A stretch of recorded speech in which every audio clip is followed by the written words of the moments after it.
Hi నమస్తే welcome to Mara media నేను మీ కేవీఆర్. మొన్న తీన్మార్ మల్లన్న చేసిన కామెంట్స్ రెండు తెలుగు రాష్ట్రాల్లో పెద్ద ఎత్తున సంచలనం సృష్టించినాయి. ముఖ్యంగా రెడ్లను టార్గెట్ చేస్తూ ఆయన బీసీలో ఉచ్చదాగుర్రి అని మాట్లాడిన మాటలు ఇప్పుడు ఒక్క రెడ్డి సామాజిక వర్గాన్నే కాదు యావత్ రాజకీయాల్లో కీలకమైన నేతలందరినీ కూడా కుతకుతలాడించేలా చేస్తున్నాయి. వాస్తవానికి మల్లన్నకు ఇంత ధైర్యం ఎక్కడి నుంచి వచ్చింది, ఈ బల్బు వెనుక రీజన్స్ ఏంటి, అసలు ఎక్కడి నుంచి మొదలైండు, ఇప్పుడు ఎందుకు ఈ కామెంట్స్?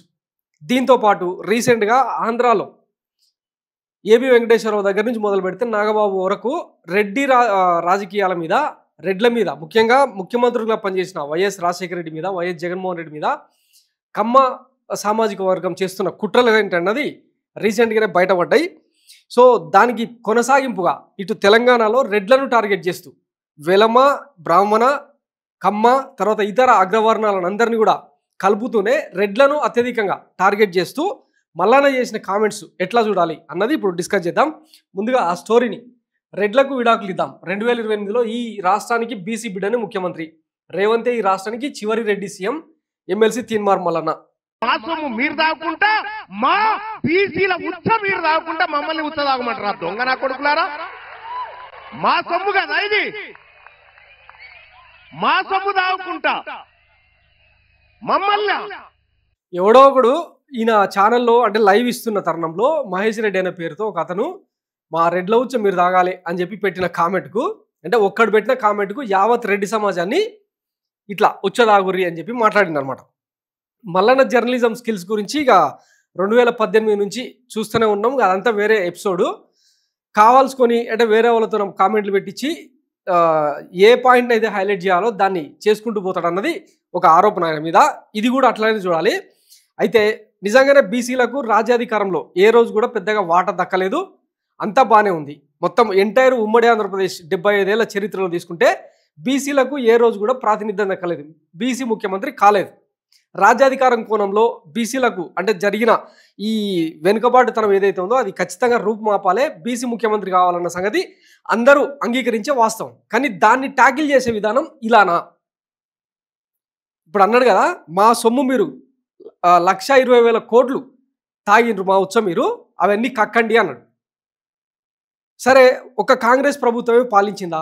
టీడీపీలో తర్వాత కేసీఆర్ పాలనలో శ్రీనివాస్ గౌడు, తర్వాత మన తలసాని శ్రీనివాస్ యాదవ్, ఇట్లా చెప్పుకుంటూ పోతే బీసీ లీడర్లుగా దేవేందర్ గౌడు, ఇట్లా చాలామంది బీసీలకు పెద్దపీట వేసిన రాష్ట్రాలు ఈ తెలుగు రాష్ట్రాలు. మరి వాళ్ళందరూ కూడా ఇట్లనే ఈయన చెప్పినట్టు అందరూ ఉచ్చదాగాల? వీటన్నిటికీ సమాధానం చెప్పాలి కదా. ఇవన్నీ చెప్పకుండా కేవలం అంటే రెడ్డి కమ్యూనిటీని టార్గెట్ చేస్తూ ఇట్లా మాట్లాడడం ఎంతవరకు కరెక్ట్? ఈ మొత్తం ఎపిసోడ్ చూస్తూ ఉంటే రెండు తెలుగు రాష్ట్రాల్లో రెడ్ల ప్రాతినిధ్యాన్ని తగ్గించేలాగా పెద్ద ఎత్తున కుట్రకోణం నడుస్తూ ఉందన్నది ఒక తీవ్రమైన చర్చ. మొన్న ఏబి వెంకటేశ్వరరావు గారు చేసిన వ్యాఖ్యలతో అయినా, ఆ తర్వాత నాగబాబు గారు చేసిన వ్యాఖ్యలతోనైనా, ఇప్పుడు తీన్మార్ మల్లన్న చేసిన వ్యాఖ్యలైనా చూస్తే మొత్తం రెడ్లను డౌన్ గ్రేడ్ చేసి డీగ్రేడ్ చేసేలాగా ఈ రాష్ట్రాల్లో ఉమ్మడి రెండు తెలుగు రాష్ట్రాల్లో జరుగుతున్న రాజకీయం అందరినీ ఆలోచింపజేస్తూ ఉన్నాయి. వాస్తవానికి రెడ్లు లేకుండా ఓటింగ్ జరగదు, ఓటింగ్ ప్యాటర్న్ జరగదు. మొన్నటికి మొన్న సరే 45 మంది రెడ్లు గెలుచున్నారు అని అనుకుందాం, కానీ చాలా నియోజకవర్గాల్లో రెడ్ల ప్రాతినిధ్యం లేకుండా కాంగ్రెస్ పార్టీ అధికారంలోకి వచ్చేది కాదు. దొరల ప్రభుత్వాన్ని దించాలి అని చెప్పి పిలుపునిచ్చిన ఇతను 7,200 అనే ఒక స్లోగన్ తీసుకొచ్చింది కదా, 7,200 మంది దొరల చేతుల్లో తెలంగాణ బందీ అయింది అని. ఆ బందీ నుంచి విడిపించడానికి రెడ్లే ప్రముఖ పాత్ర పోషించిన సంగతి అందరూ రాజకీయ విశ్లేషకులు చాలామందే చెప్పారు.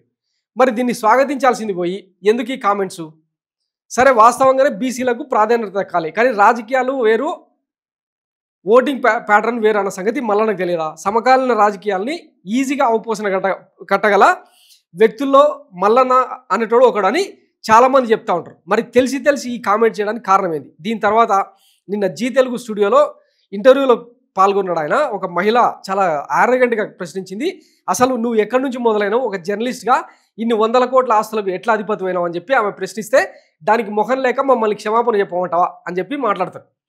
అందులోనే అవసరమైతే అవకాశం వస్తే ముఖ్యమంత్రి అనేది ప్రధానమంత్రిని కూడా అవుతానని చెప్పి ఏ రేంజ్లో పీక్ స్టేజ్కి వెళ్ళింది ఈయన మైండ్ సెట్ అనేది అర్థం చేసుకోవచ్చు అనమాట. నిన్న హెలికాప్టర్ ఎంట్రీ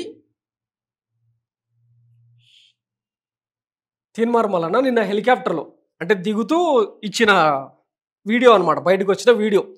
అంగిలాగు సిద్ధాంతం వల్ల వేస్తూ ఇక ఈయన జర్నలిజం చరిత్ర మొత్తం నాకు తెలుసు. ఎందుకంటే 2008 నుంచి 9 నుంచి నేను మీడియాలో ఉన్నా. పేపర్ బాయ్ దగ్గర నుంచి నేను కెరీర్ స్టార్ట్ చేసిన అన్నాడు. తర్వాత రాజకీయాల్లోకి రాకముందు అంగిలాగు సిద్ధాంతం వల్ల వేసి ఇన్ని 100 కోట్లు ఎట్లా సంపాదించిండు? దీనికి సమాధానం చెప్పాలి. ఒక ఛాయ్ పైసలన్నా, మీరు ఒక పూట ఛాయ్ తాగుతారు చూసినారన్న, ఆ ఛాయ్కి పెట్టే 10 రూపాయలు నాకు దానం చేయండి అన్న. మీకు ఎంత వీలైతే అంత. ఎక్కడ దానం చేయాలంటే నేను కింద ఫోన్ నెంబర్ పెడతా ఉన్నాన్న. ఆ ఫోన్ నెంబర్కి వాట్సాప్ అది ఫోన్పే కానీ గూగుల్ పే కానీ అకౌంట్ నెంబర్ కూడా వేస్తా ఉన్నాన్న. V6లో 2012 స్టార్ట్ చేసినప్పుడు ఒక స్క్రోలింగ్ ఆపరేటర్గా వచ్చి తర్వాత ఏ రేంజ్కి ఎదిగిండో తెలుసు. ఇంకా మాలాంటి జర్నలిస్టులు అందరం ఆనే ఆగినాం. ఓ 2 వీలర్ దగ్గర ఒక రెంటెడ్ హౌస్లో. కానీ తను మాత్రం విల్లాలు, ఇక కార్లు, పెద్ద పెద్ద కార్లు, కాన్వాయ్లు, బౌన్సర్లు, ఇంకా ఈ హంగామా హడావిడంతా తెలిసిందే. సరే, ఒక తన ఆరోగెన్స్ కావచ్చు, తన ఏమంటారు స్కిల్స్ వల్ల కావచ్చు ఎదిగిపోయిండనే అనుకుందాం.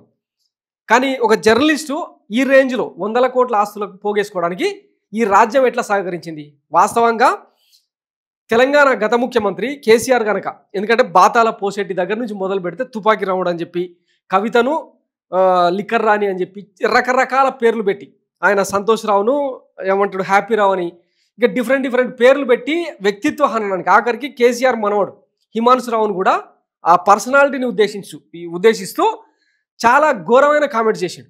కానీ అవన్నీ కూడా కేసీఆర్ అంటే కొంత డిప్లొమాటిక్ పద్ధతుల్లో ప్రజాస్వామ్య కోణంలో ఆయన హయాంలో మొత్తం అంటే కొంతవరకు ఏమంటారు కంట్రోల్ చేసే ప్రయత్నం అయితే జరిగింది. ఫోన్ ట్యాపింగ్, తర్వాత రకరకాల ప్రయోగాలు, బెదిరింపుల కారణంగా కంట్రోల్ చేయడం అయితే జరిగిందని, ఎక్కడ హత్య రాజకీయాలకు, ఫ్యాక్షన్ సంస్కృతికి బాటలు వేయలే.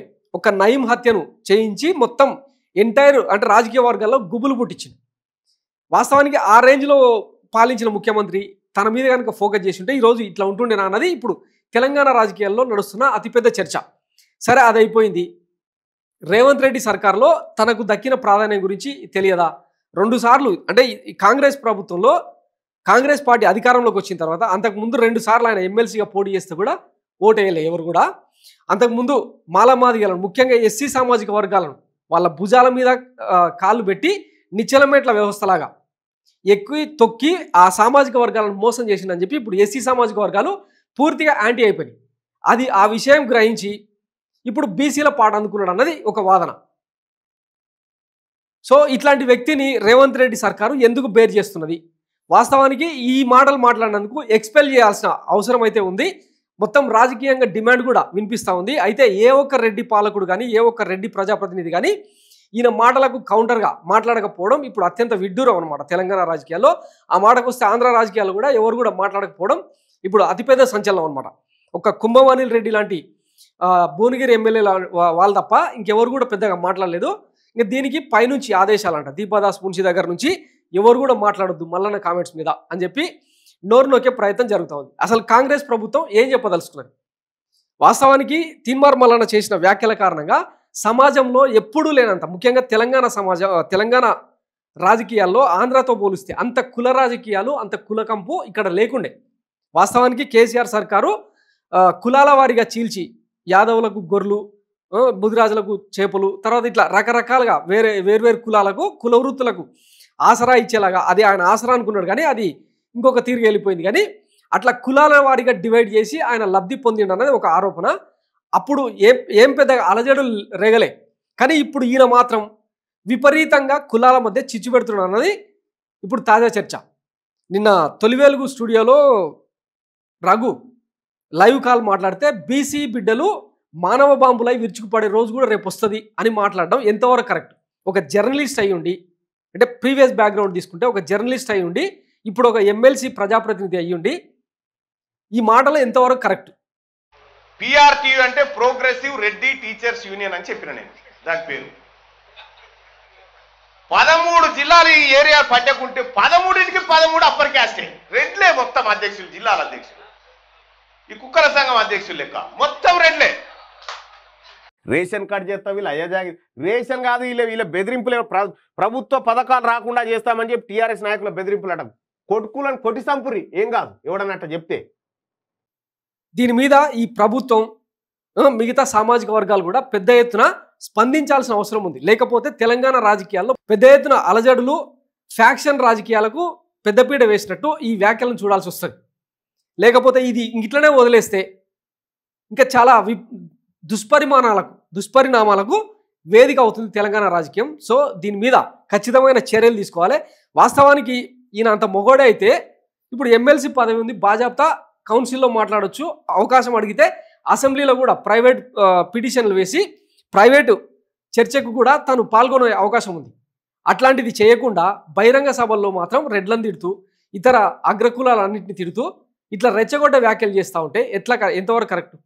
ఈ మొత్తం ఎపిసోడ్ను పక్కన పెడితే మొన్న ఆయన 1,00,000 మందితోన బీసీల యుద్ధ పేరు అని పెట్టిండు. ఎంతమంది పాల్గొన్నారు తెలుసా? లెక్కేమైనా? కేవలం 10,000 మంది. అందులో కూడా చాలామంది యువతకు 200, 300 బిర్యానీలు ఆఫర్ చేసి తీసుకొచ్చినని సోషల్ మీడియాలో పోస్టులు పడతా ఉన్నాయి. ఇక పైగా ఈయన వేదిక మీద, ఆ బీసీల యుద్ధ పేరు వేదిక మీద అందరూ రాజకీయ నిరుద్యోగులే ఉండడం విశేషం. ముఖ్యంగా బీఆర్ఎస్ నుంచి కానీ, కాంగ్రెస్ నుంచి కానీ, బీజేపీ నుంచి కానీ ఏ ఒక్క బీసీ అంటే పేరు మోసిన బీసీ లీడర్ ఆ సభకు పోలే. అట్రప్లాఫ్ అయిన నేపథ్యంలో ఈ వ్యాఖ్యలతో సంచలనం సృష్టించాలనుకున్నాడు, సృష్టించాడు. బాగానే ఉంది. నిన్న మిగతా ఈడికి వచ్చి కూడా తాను అన్నమాటకు కట్టుబడి ఉన్న మొత్తం రెడ్లను నేనైతే అనలేదు, కేవలం ఆ మహేష్ రెడ్డి నాకు కామెంట్ పెట్టిండు, నేను ఆయనకు సమాధానం ఇచ్చిన అని తప్పించుకునే ప్రయత్నం, సమర్థించుకునే ప్రయత్నం చేసిండు తప్పిస్తే వాస్తవానికి తన వ్యాఖ్యల మీద తాను కట్టుబడే ఉన్నా అని చెప్పి మాట్లాడుతూ ఉన్నాడు. దీన్ని ఎట్లా చూడాలి?